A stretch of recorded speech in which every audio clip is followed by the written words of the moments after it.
So yeah, hello and welcome everybody. Thank you for the kind introduction. So I'm really happy to share our insights from the paper.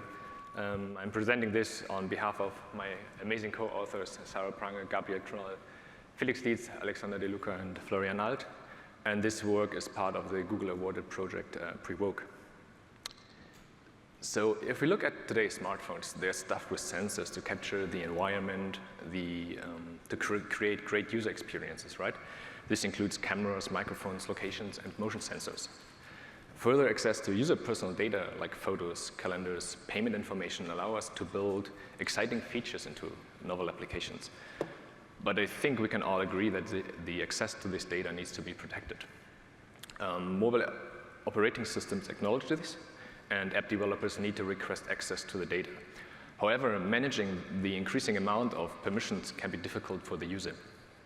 So related work has shown that the privacy control mechanisms sometimes have suboptimal usability. They are often non-accessible, either overly reduced or are too complex for the average user. In particular, when we keep in mind that the number of permission requests is constantly rising. So to cope with this, there are interesting research trends that automate permission handling by implementing personalized privacy assistant based on previous settings and contextual factors. Unfortunately, very little of these approaches are in practice nowadays. So to provide you a little bit more context, let's look how the privacy permission have evolved in Android over the last decade. So every Android application is usually isolated from other applications in the system by running in a sandbox. In order to use resources and information out of the sandbox, the application needs to request the appropriate Android permissions.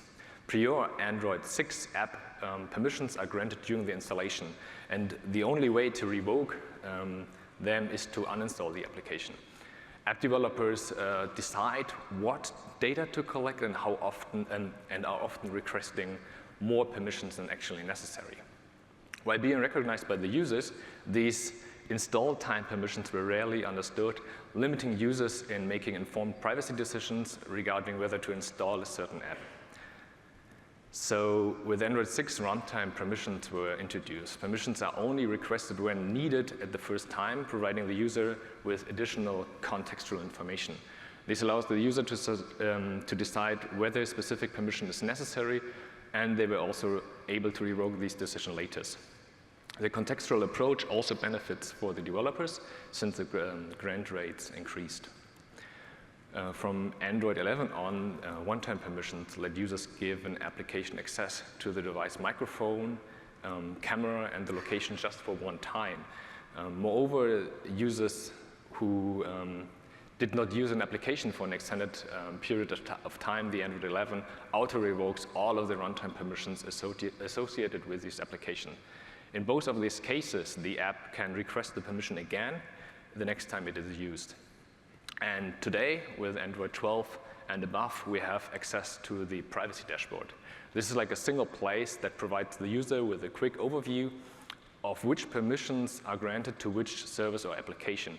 And further, it is a place where the user can revoke and grant permissions for any application. So we saw a lot of change over the last decades of Android developing, trying to enhance the privacy of the users. All of these efforts focusing to give the users more control over the app and the data they use. But if you imagine you, or maybe better, a friend who is not an expert in security and privacy is downloading a new social media app, and this application asks for the context, location, and even their camera, how often do they actually stop and think about what is the application doing with this information, right? There's actually very little knowledge of people's awareness on the current privacy permission strategies, and this actually drives our research questions. So the first question targets the awareness. So are users aware of privacy permission granted to installed applications? And are users aware of current interfaces to manage permissions? And secondly, we were interested in the privacy control. Specifically, how often, when, and why do users grant, deny, and revoke privacy permissions?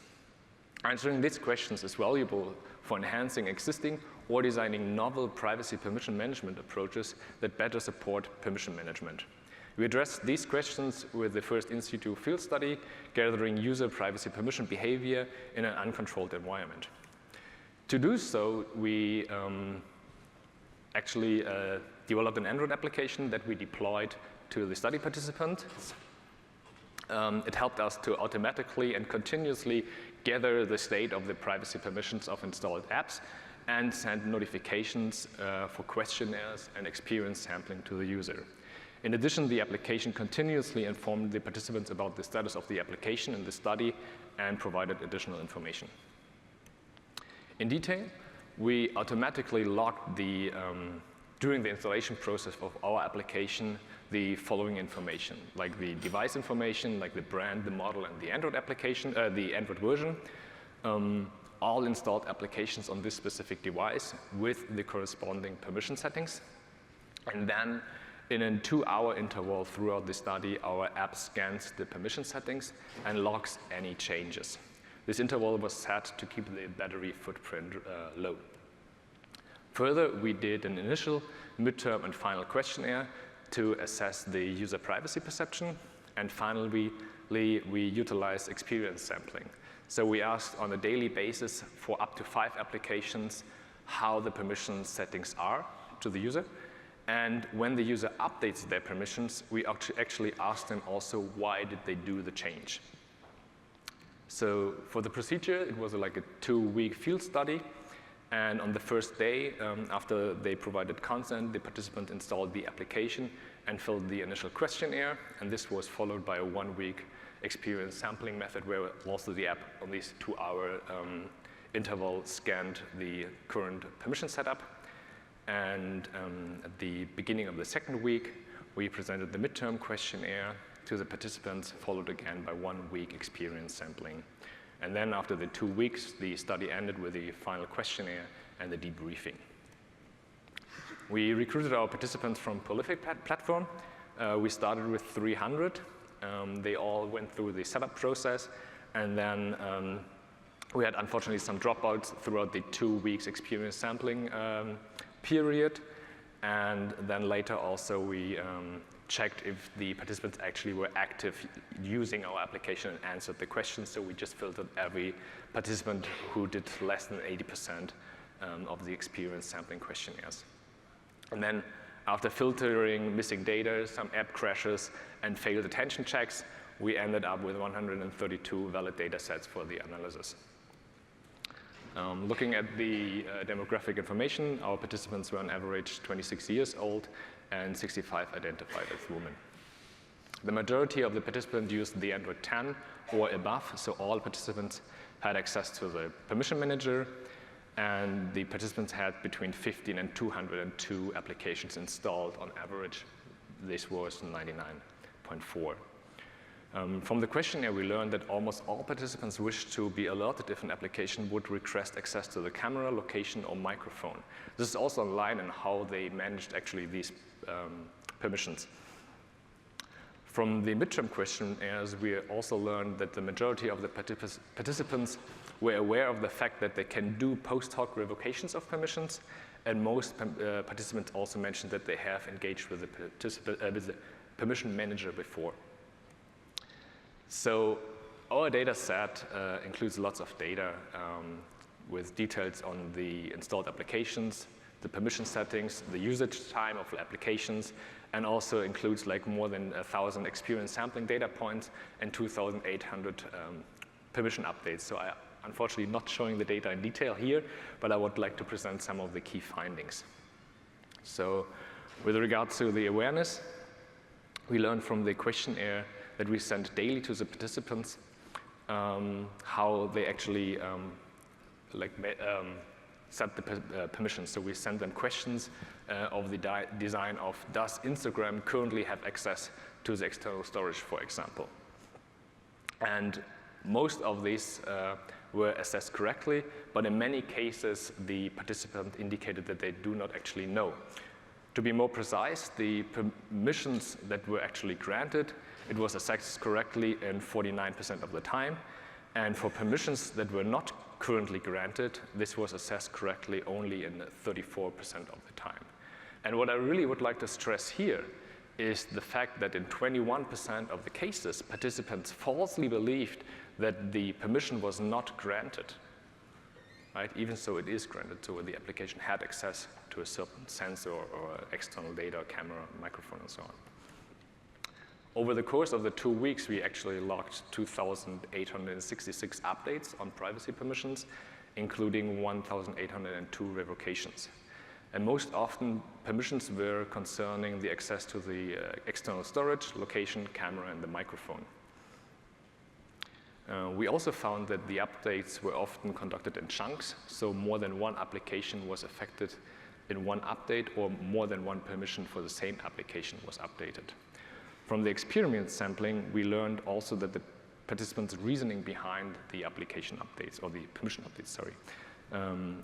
Participants mainly granted permissions to enable features, but revoked the permissions because they do not need the feature anymore, or because they have the privacy and security concerns.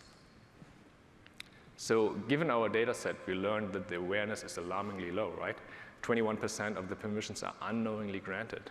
But awareness is required before users can do meaningful decisions and take actions regarding their privacy.